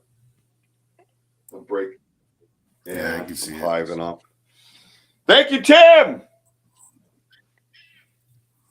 That's awesome. So Tim sees a lot of these sticks like this. Now, keep in mind, Tim's not right here holding it. The smooth one, I'm sorry, has got me. I'm not. Yeah, that ain't, nah. Because you can't tell. All right, so respectfully, of course, to Timothy, to tell me that it made this one smooth, but was doing the same technique and going after having the same objective on 2 different sticks, and one comes out with chew marks up and down it, and the other one comes out smoother than a baby's ass. I don't fucking think so. I don't know. I don't see that happening. Look it's the same technique. Look at, see the square? Yeah. Up by the knot. Look at it. Look at that straight line. So how are you getting in here without poking your nose off of this? How's that happening? Right. Huh? How's that? How's that happening? You have big teeth or not, even if your teeth are up here, you're still going to catch that thing there, right? But Rick, why would you waste all your energy on small sticks instead of like larger ones that you're gonna drag down, much bigger ones that you? Why not just pick the shit? Why not just pick the shit you like? It's not making that pile. It's like pixie sticks, like forming into a wall that they. But why not just pick the shit you like? Like you don't like pine. Somebody mentioned that maybe they're trying to teach, and this is what you and I talked about, Rich, teach the younger ones what to do. And that's why I mentioned the 100 monkey theory, and somebody chimed in with the definition of that. And I'd like to point out, because in the 100 monkey theory, they actually found by teaching chimpanzees sign language, which we all know about and everything. Yep. The chimpanzees were actually teaching other chimpanzees some of the sign language. So the information is passed on that way there. It's a learned thing, just like what we do. So could it be that they are doing that? And I seen somebody else point out the fact that rodents, making a deadfall to catch rodents, they have been seen digging for rodents, moving large rocks and digging the rocks out with their hands, which would mean that they're wearing their fingernails down, doing something like that too. Something that Wojo and I were talking about, because I seen their hand, at least this individual's hand, and it didn't have long fingernails on it, on their hands at all. So either they're biting their fingernails off or they're just not growing. Same thing when we look at their tracks. We're not finding big, long toenail tracks like it was a grizzly bear, things like that. It's Right. obviously like dogs. If you let them out in the yard enough, on rough surfaces, they wear their nails down. Right. So, we do have those things in there now too. They could have been teaching their youngs. And I see that where Tim was saying, well, they will travel miles to a new home if it gets overburdened in one area. But that would be something to be looking for, is, do we got proof of beavers coming into that area? And you guys don't. No, Yet, so. I've never seen a beaver in this. I've never seen or any sign. Any sign. There's not a dam or anything around there. It's not one of those big huts with sticks. Nothing. Right. But even the small, even water sources around nothing. Ernie, that they alter, they ruin, like they start just kind of like ruining they knock trees out, waterways and stuff like that. We don't see that anywhere in our area. And generally, when you guys are out there, is Wojo usually is like taking the high ground, looking for all kinds of signs, and he hasn't seen any of those kinds of signs up there. So I don't mean to cut everybody off. Let's do this, because I'm already past my 8:30 mark. So look at. Oh. No, don't worry about it. Part of it's my fault because I have a big mouth and a long opening. But Chet says the buck teeth are squarish teeth, right? Okay. Yeah. So look above that comment on that stick. Somebody talk to me. That ain't squarish teeth. Right. That's not square. And it's two different choices, basically: a rounded like fingernail or a human like tooth. That's what that is. That's what that is. I don't know any part of that, of what a beaver would do to make that shape. I don't know what a beaver would or wouldn't do to make this smooth like this.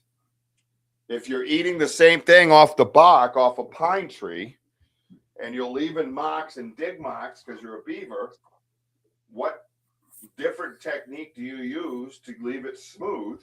And if you had that technique historically and knew how to use that technique to get left, because think about it, if you dig it into the pine, you're eating more pine, which is not your preference.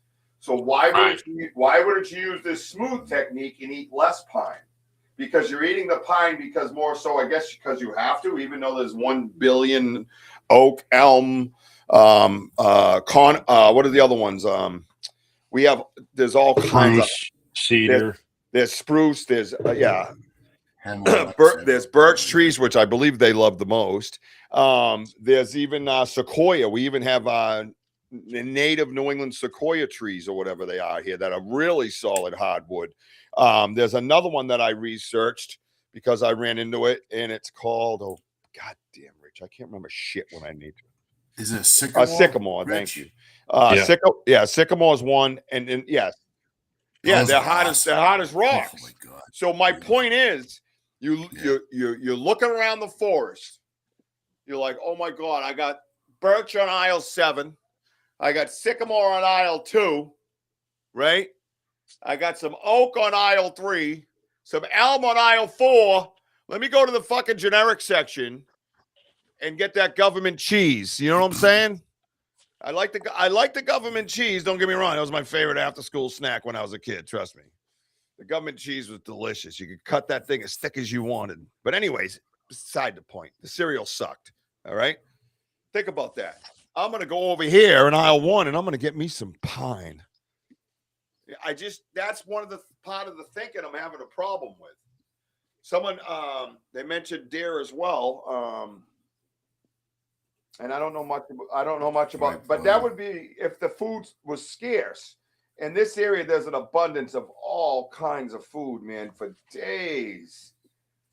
Just Google beaver teeth. Yeah, I got it. Right, I got you, bro. Yeah. I just don't think that shape right there is beaver teeth. Do you think that looks like beaver teeth, Chet? I got the picture on the screen, bro. You answer the question, bro. You're the one who brought up how they were square. I'm countering that with these roundish type shapes. You tell me now. Is that beaver markings right there? Right there. Is this beaver markings? You tell me. This is an interactive podcast. You brought up that they were square. I want you to tell me. You Google it. How's that? And while you're there, why don't you Google me? Google me, Chet. Rich, you know one of the sticks you have, the one that's got the real sharp point? Yeah. Yeah, that's the one I you have it with you. Which one? The skinny? Not the smooth one. That's got the long. It's like the long. Yeah. Yes. That's what's on the screen. Look at that on an angle. Right. So again, it's like he's sticking in his fingernail. He's like ready to strip it up and then maybe possibly bite it. Who knows? To make that makeshift point. 100%. But he didn't complete it. We just, right. Who knows? And who's not to say that he look at the size, look at that thing. That thing's gonna kill somebody. Right? And who's not to say, like I said, not only use it after a beaver like makes it, right? I was doing this because of those ridges, right? Not only use it after the beaver makes it, right? Why not learn? Did they learn from watching beavers? Do they teach their young by having the young watch beavers make these? Because we all agree on one thing. In a primitive world, I mean, hell, according to American history books, fucking T-Rex fighters, these, well, it's such bullshit, dude. It's so stupid. Why are you picking on the T-Rex? What about the big mammoths? I'm picking on Rand McNally. Do you remember those lying fuckers that gave you those books when you were in school? Oh, yeah. And they told you that the Neanderthal was 4'6"? The only thing in the world at that time that was 4'6"? They tried to kill a T-Rex with a stick? How stupid do you think we are? Come on, get out of here with that shit. That's a load of crap. Anyways, I feel a little better. Yeah, well, that's what I mean, William, right? Why not? Okay, kids, sit down. There's a family of beaver over there, and they're going to make some sticks for us today. And, basically they watch, and they can make them themselves. Look at that. You can learn how to do it. Right? Kurt. Keep being banter. What did you say? I can see Richie like maybe with some a beaver kilt on and just running around the woods like stabbing freaking searching for deer. Right? Yeah. No, you're Naked. right, Beto. Even dragging your weak human nails down soft, yeah, you could make the same type of marks. Yep. Best tree is pine for vitamin C and foraging. I agree. Just Google beaver teeth and look at the. Oh, we're already. I'm not going back there. Don't go back there, caveman banter. We need a beaver skull. So I'm working on it. No, I'm just kidding. I mean, we can all agree to all this, but it's just the context of our surroundings, meaning finding the fish right above on the ridge. Remember that tree that was down that we found the granola bar. Then you found the heel that was approximately like 6 feet away from that slide that going down the hill. That's what I'm putting those things together, because once I reached down the hill, I didn't see any footprints, no web marks, no claws, no nothing. Nothing. Because the beavers have like that waddle walk, right? They do. And this, they dig right into the ground. And this is part of my question right here. By the way, this is my new wall stick right here. The actual stick that we have. This is it right here. So, see these here, guys? Yeah, if their Perfect. teeth, why are they so close like that? Right? It looks like they're running down. I would have to say down rather than this way. Because if it's beaver teeth, they're not like Tic Tacs. They're not shaped like Tic Tacs. Google it, all right? Right. So Pick it from right. the So nails. what is it? Right. And that's my point. If you try taking this out right here, look at guys, you see this right here? Right? You try taking that. Watch what happens. Now that's just me, not Bigfoot. I can only get a little piece at a time. Watch. Then I have to go back in. And then I get another little piece. Right? So Right. I'm doing little pieces at a time, right? Well, look what I just left behind. Right. It's a little see how it's cleaner right there? Little divot. Yeah, Yeah. that's what I did with my fingernail.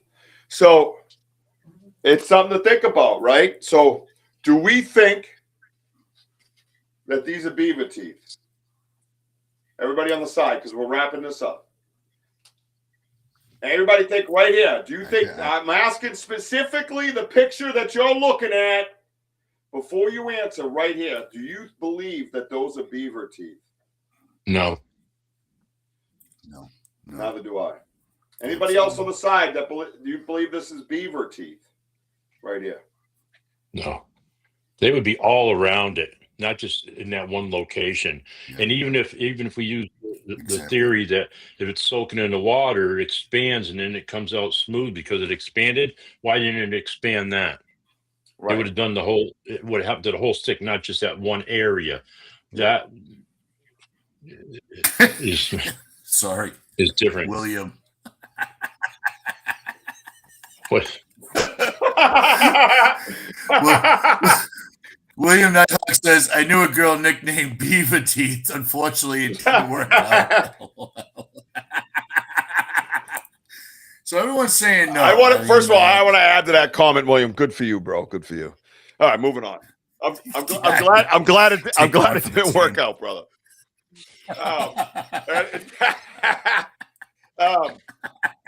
I can add more, but let's move on. So what Kurt says, Kurt must have got up to get a cookie or something. Ever see any beaver prints or markings along the waterside recently while just browsing around?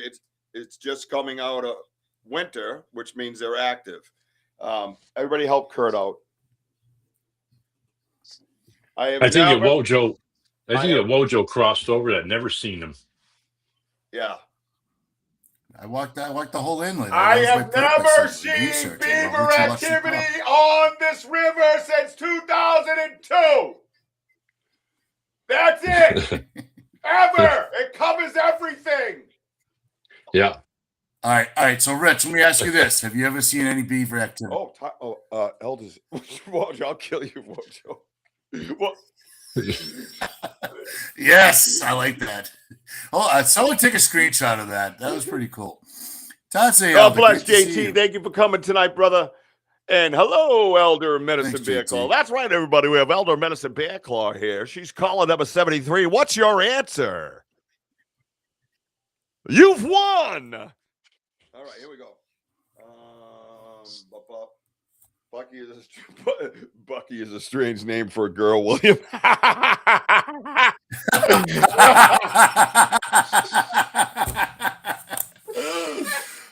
got a good, guys. You guys are awesome. Good point there. What year was it? It's just a curious question I have. Oh boy. Oh my God. Oh my God. She must have been a sweet fang. Fang. Oh my sweet fang. Oh boy. Maybe she. Well, I shouldn't. Wow, maybe she was a DEI girlfriend. Sorry if that hurt your feelings. Sorry, not really, but sorry. All right. Anyways, hey, what's up, Z? So yeah, so we all agree. We all agree that this right here is not a beaver teeth, and I still do not have a straight answer on why this stick is smooth. I don't believe you can eat the same nutrient that you're trying to get at on the same softness or gauge of stick and not have the same technique. I don't understand that. Why is it smooth? So, and I'm looking at it for smaller ones to say, oh, maybe it's a baby. But there's nothing there to say it's a baby. Do you know what I mean? 1980. Oh, all right, 1980, you're safe. There was no Buc-ee's back then, bro. Except, Buc-ee Den. You know what I mean? So, but, that was only 1979, so that don't count. Oh, maybe he was a Buc-ee. Bucky Beaverton, the summer of '69. Jesus Christ. Oh my I God! enjoy it more when it's them going off the rails. Ernie. All right, everybody. So let's do this before we go. Where are we at? How do we feel about? Let's go this. Type me in this. Do your gauge on each one. Give me your full percentage. Say 51% manipulated. We'll say manipulated, so we don't just say the word Bigfoot. Okay, that's 100% of an answer. I don't want that. 51% manipulated, 49% beaver. You give me your numbers right now. Give me your numbers. We're going to close the show out with that. What I'll do is wait for some of those answers to come in. And while Ernie, do you have anything else you would like to add to this besides I look great in front of this wall? No, I think it's pretty much all covered right there. Excellent. While we wait for everybody's answers, grumbles at Firefox. What? That small stick was made to peel bark off other limbs. Interesting. Ooh. Yeah, that's interesting. BMO is interesting as a whole. So as I wait for that percentage, and I'm telling you, I want some percentages pumped in here, guys.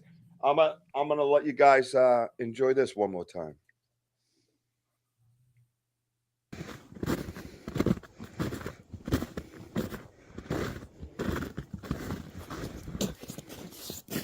On measure apps, I can do that. What is it? It's just a heat filter. Oh, nighttime.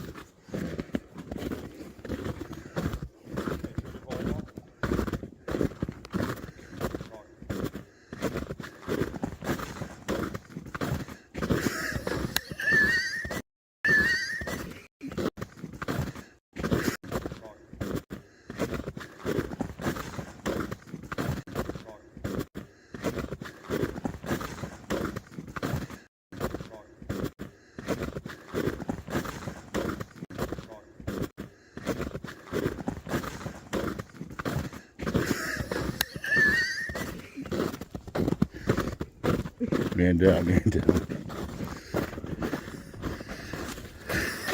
You all right?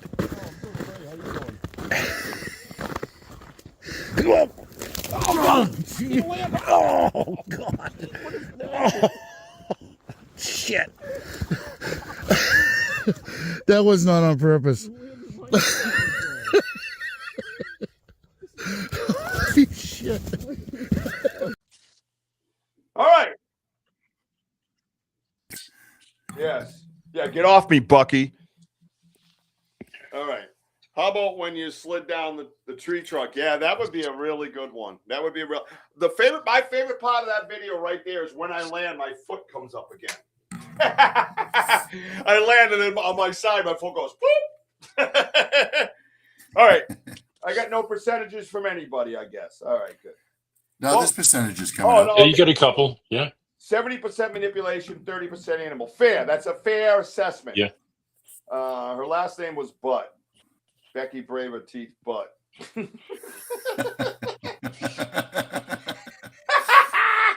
Oh, boy. Firefox updated on me and closed me out of the show. No!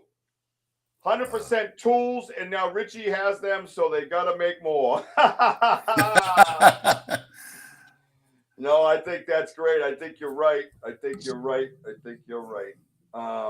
Well, I think this has been a fun show. I've enjoyed it thoroughly. Ernie, I thank you for last minute coming in. Definitely not beaver. Looks manipulated with a nail. 5% beaver, 95% manipulated. Thank you.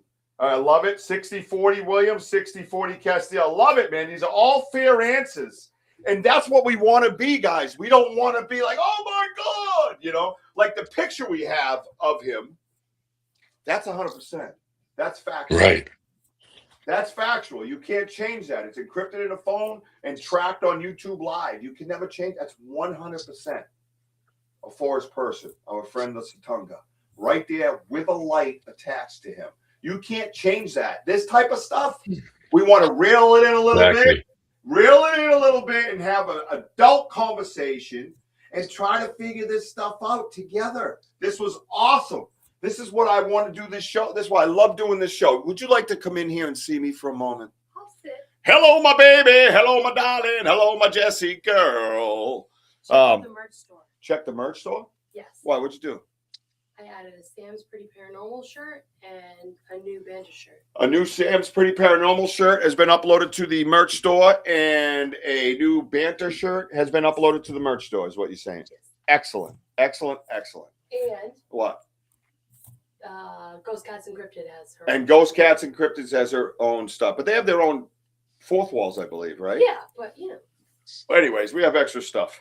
Fun stuff. Yeah, we have fun. What does that mean? We have fun stuff. Look at the sweatpants. Say that. You got Don't get me sweatpants? in trouble.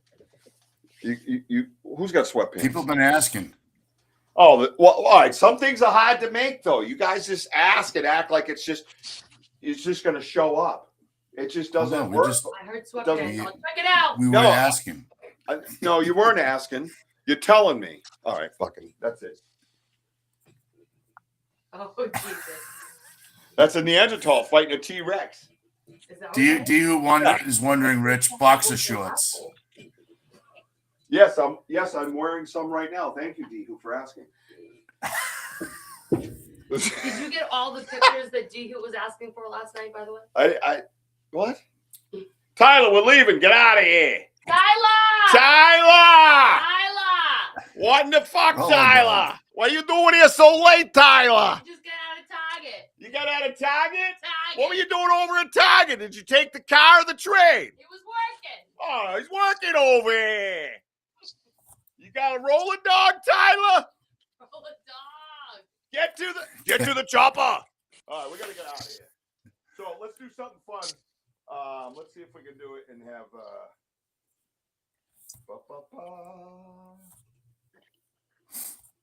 There you go. Ernie. Speaking of merch, Yep. it has a great song that plays with it. So, everybody, thank you for being here tonight. Follow me on Instagram, TikTok, Facebook, YouTube, and FUX right there. Boof. Suck it. What was that? The wrestlers that used to do that or something? Thank you all for last night, watching us last night, out in the woods with my boy Maddox, catching the lights, man, mind blowing. And my favorite moment of last night's investigation, when I asked Max, how is he feeling? And before it was stress and anxiety, and he goes, I feel calm. That made my heart feel so good. They welcomed my child and made him feel at peace. That was amazing because Jesse felt that feeling. I felt that feeling. WOJO has felt that feeling. Everybody who's been out there has felt that feeling. Martin and Denny. And now, our friend Anthony, who was out there last night, got to feel that feeling. It's a beautiful, euphoric feeling. And I hope you all get to feel that. And I hope you just feel that tomorrow just because you love people around you. That's what it's all about. They're reading that off of us and emulating it back to us. So thank you for watching that episode last night of Daytime Dusk and Darkness on my son Jack's birthday. Mwah! I love you, baby Jack. I see you, Ella. I love you, Mama. And I think Wojo's going to get us out of here, but we're going to get some music while we head out. Wojo, get us out of here because that's what you do.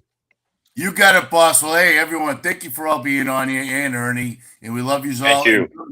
We are home of the boom. Let's go. Love you, Ernie. Love you too.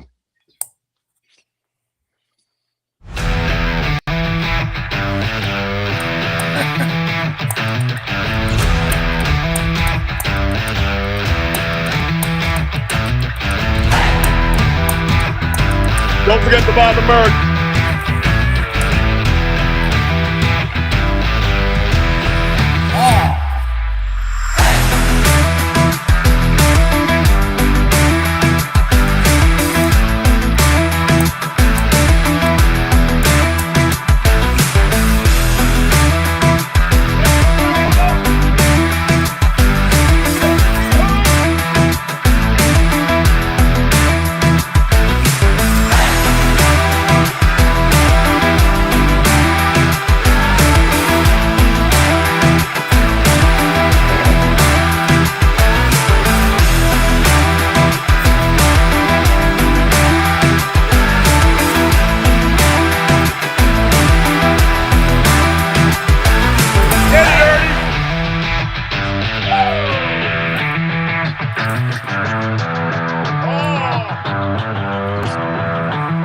West for breaking out for us. Thank you, Pamela. Daddy-o!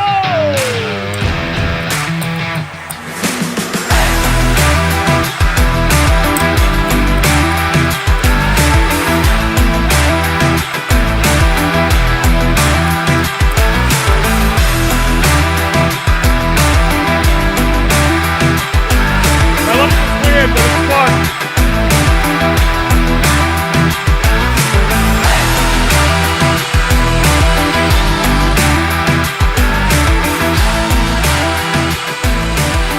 Good night, everybody. Boom! Excellent.